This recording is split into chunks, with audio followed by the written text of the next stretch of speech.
panduan rimang lereno tanpa kanen yen tan tulus sang Sri hamangku sang Dyatama Wisnu Sri Narendra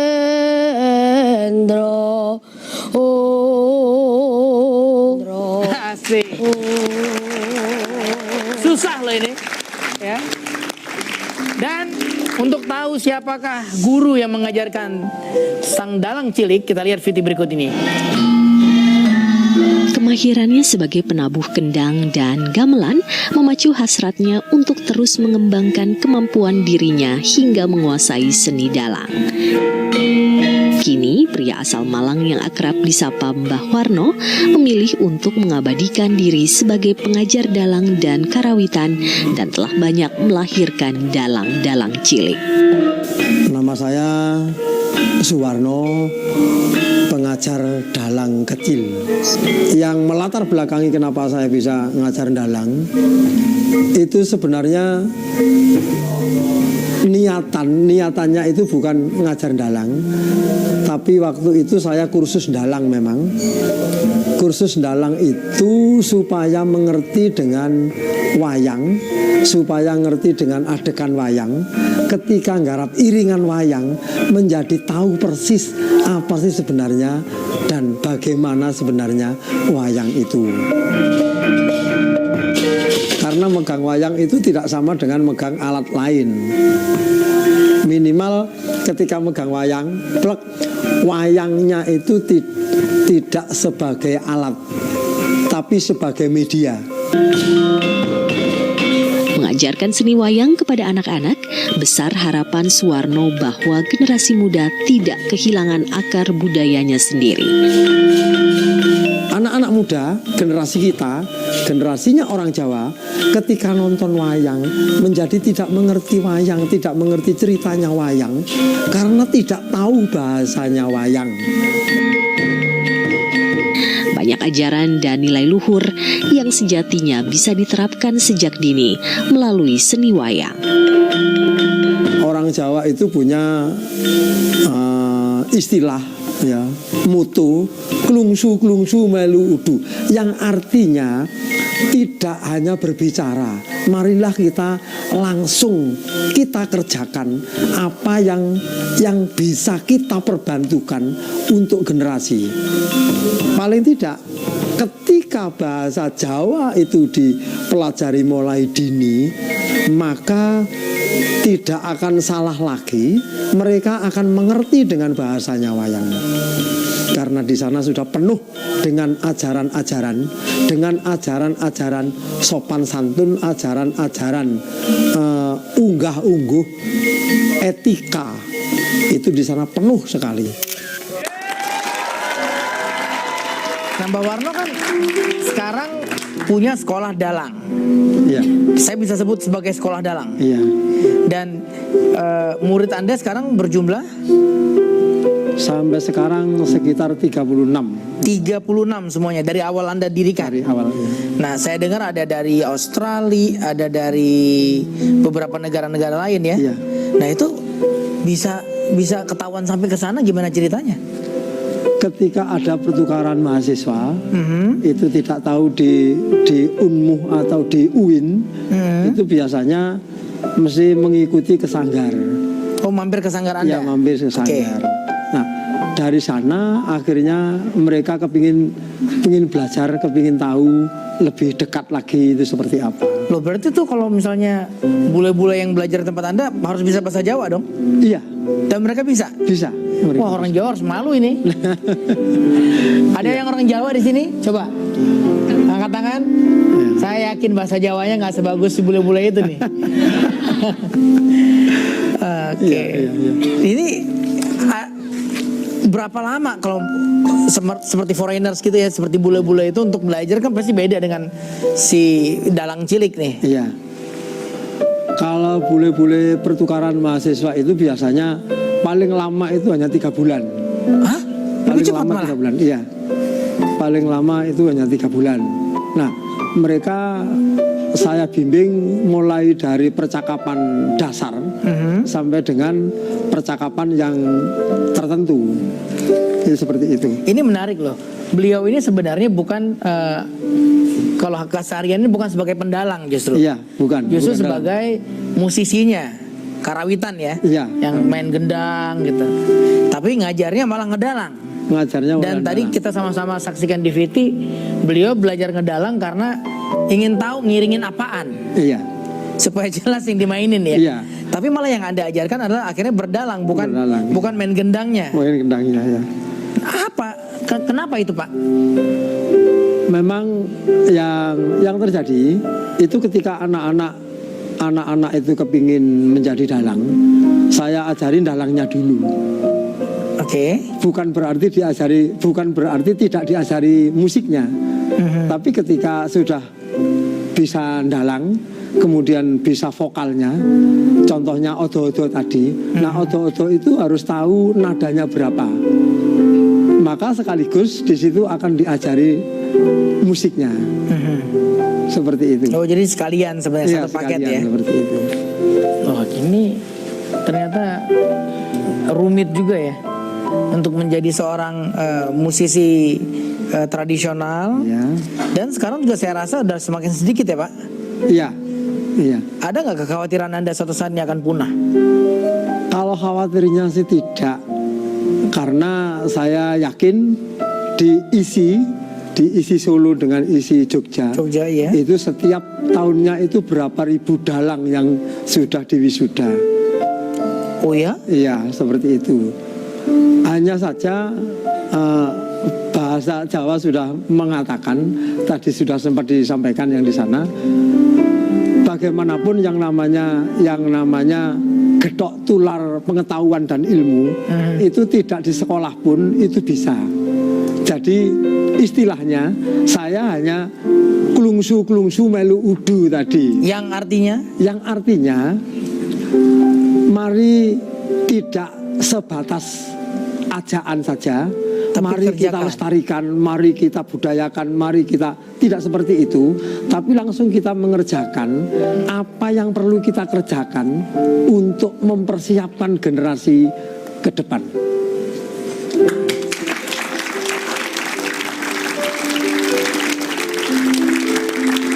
Dan beliau sudah membuktikan ya.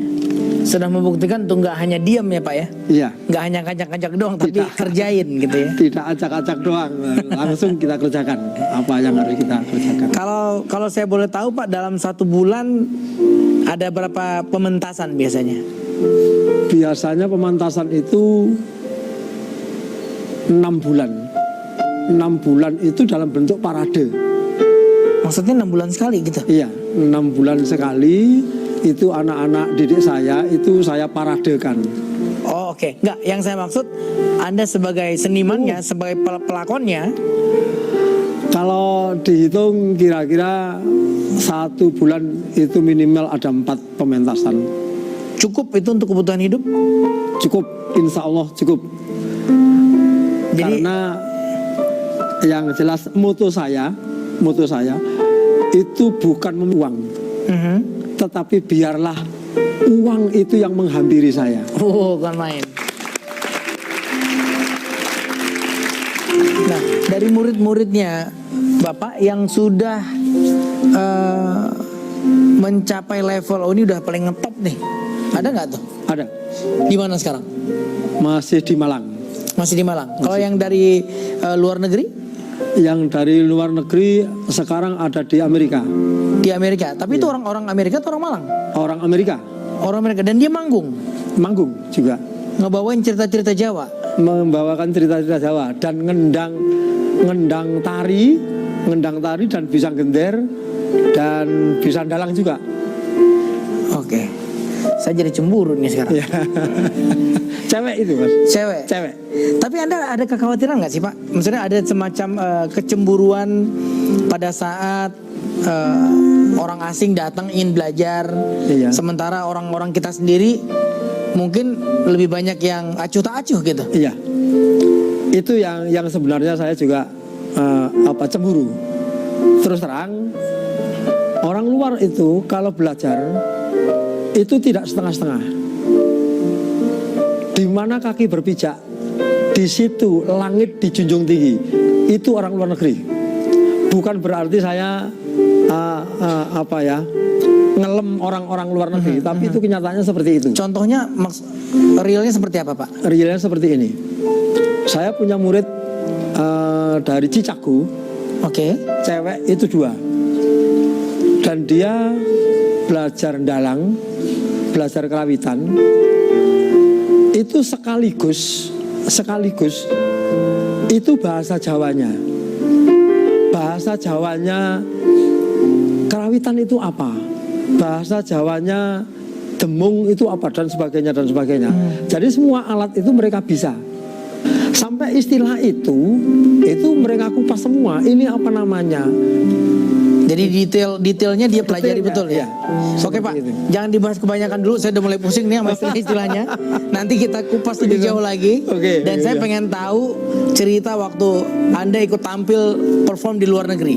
Ya, nanti setelah yang satu ini kita kembali lagi di Sosok bersama saya Tompi.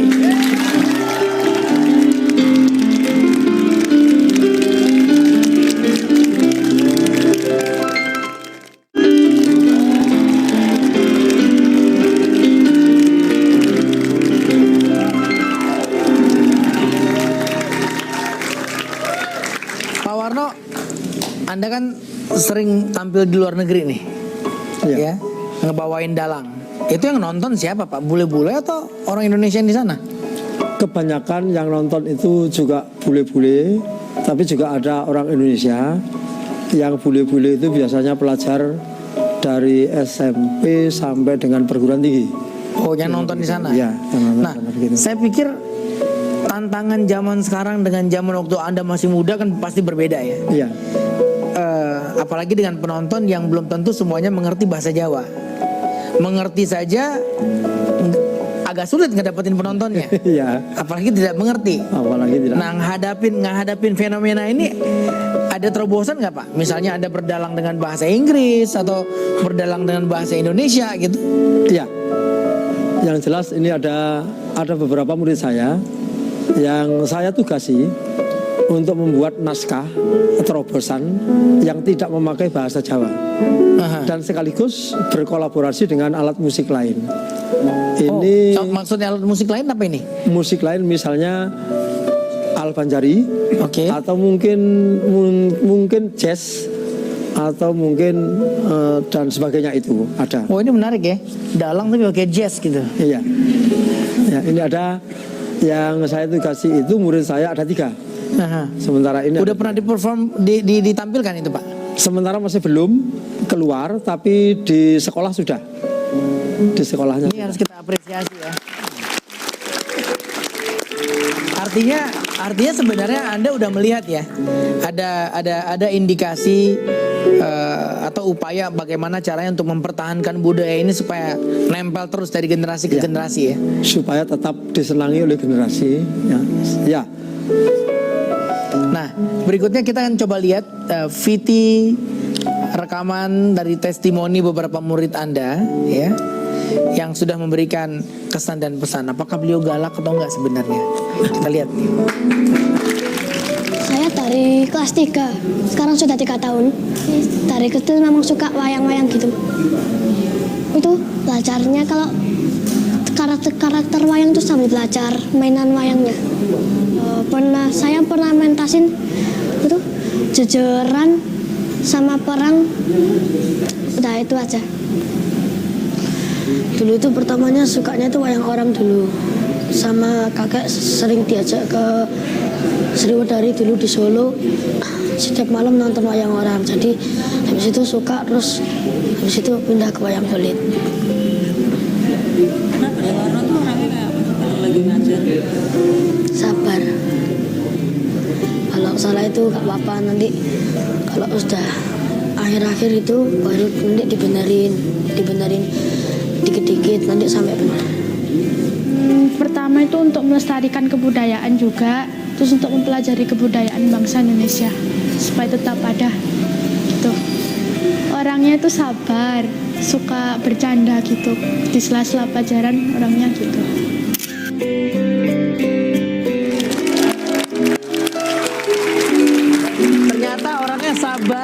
suka bercanda. Bukan guru yang galak ya Pak. Iya. Arfa, galak gak sih beliau kalau lagi ngajar? Tapi disiplin. Kalau bilang jam 3 gitu. Iya. Udah berapa kali perform? 1 kali. 1 kali. Tadi doang. Enggak. Kirain 1 kali yang tadi. Di mana performnya? Di DKM. Di DKM. DKM. Oh, waktu itu rame yang nonton? Iya. Lumayan. Deg-degan nggak kamu? Ada salah-salah? Ada sih. Ada. Dan waktu Arfa perform sebagai dalang, Anda sendiri bermain sebagai pengendangnya. Iya. Wah, ini luar biasa ya, murid dan guru dalam satu panggung. Pak Warno, saya dengar Anda tidak pernah mematok tarif ya dalam mengajar. Apa ada alasan tertentu ini? Ada. Memang saya tidak pernah mengharuskan murid-murid saya itu harus membayar berapa. Tidak. Karena kalau saya sendiri itu sudah diwanti-wanti istilahnya, dipesan dengan sangat oleh mendiang guru saya. Oh, siapa itu? Guru saya seorang pengerawit juga yang dari Malang juga beliaunya itu.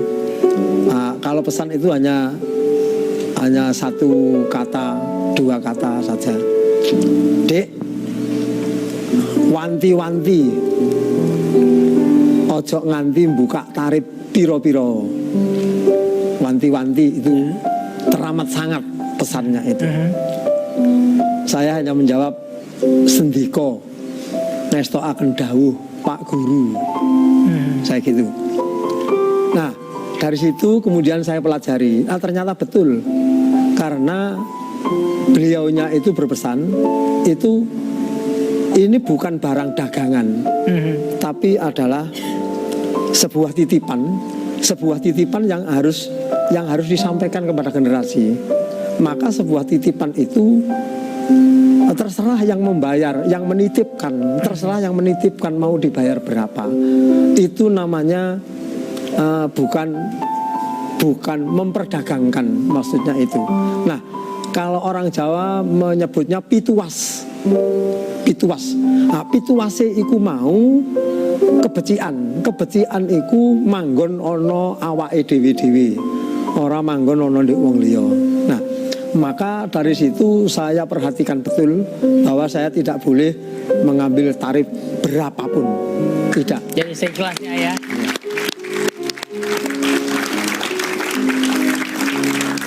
Kalau yang paling membuat Anda sedih itu selama mengajar apa sih Pak? Yang membuat sedih itu ketika anak-anak itu kehilangan semangat. Pasti yang namanya anak-anak itu kadang-kala semangatnya luar biasa dan kadang-kala semangatnya itu habis. Tidak tahu karena apa. Nah, itu yang saya membuat sedih. Itu mesti begitu. Ketika anak-anak itu kehilangan semangat, wah, saya bingung mencari bagaimana agar semangatnya kembali. Itu yang saya membuat sedih itu. Ya. Jadi biasanya Anda apain kalau udah begitu? Anda diemin aja biar dia sampai semangat lagi atau tetap Anda push terus? Itu selalu saya datangi, saya ajak ngobrol apa persoalannya. Nah, ketika ada persoalan sekolah, misalnya nggarap matematiknya itu nggak selesai misalnya. Nah, ternyata persoalannya hanya itu saja, bukan persoalan yang lain. Saya yakin ketika saya dekati, kemudian saya pompa lagi semangatnya, itu justru mereka balik bertanya. Balik bertanyanya begini, Pak, kapan Pak Warno itu pergi ke luar negeri lagi, gitu. Tanyanya itu justru itu. Kenapa? Minta oleh-oleh atau apa? Iya, paling itu. Saya kepingin dikenalkan dengan murid-muridnya yang di sana. Berarti begitu anak-anak itu. Nah, Pak Warno, Anda mau sampai kapan sih ngajar begini terus? Seperti ini terus, insya Allah sepanjang saya masih bisa berdiri tegak, saya akan tetap mengajar.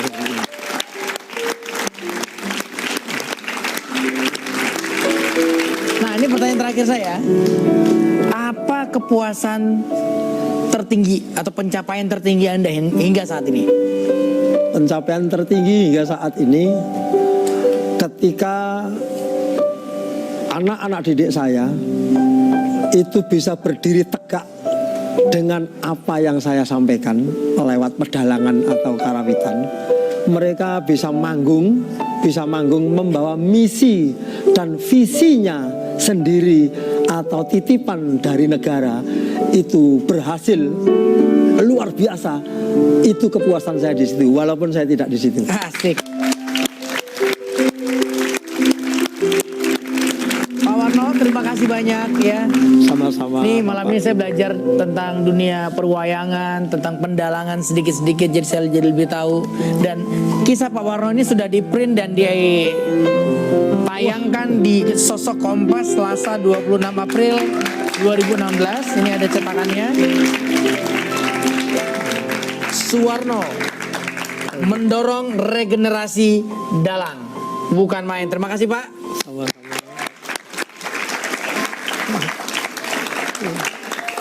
Kebanggaan profesi ternyata bukan hanya materi, tapi juga seberapa banyak bisa mengabdi. Jangan lewatkan program Sosok episode selanjutnya yang pasti akan lebih banyak lagi kisah-kisah yang menginspirasi. Hanya di Kompas TV.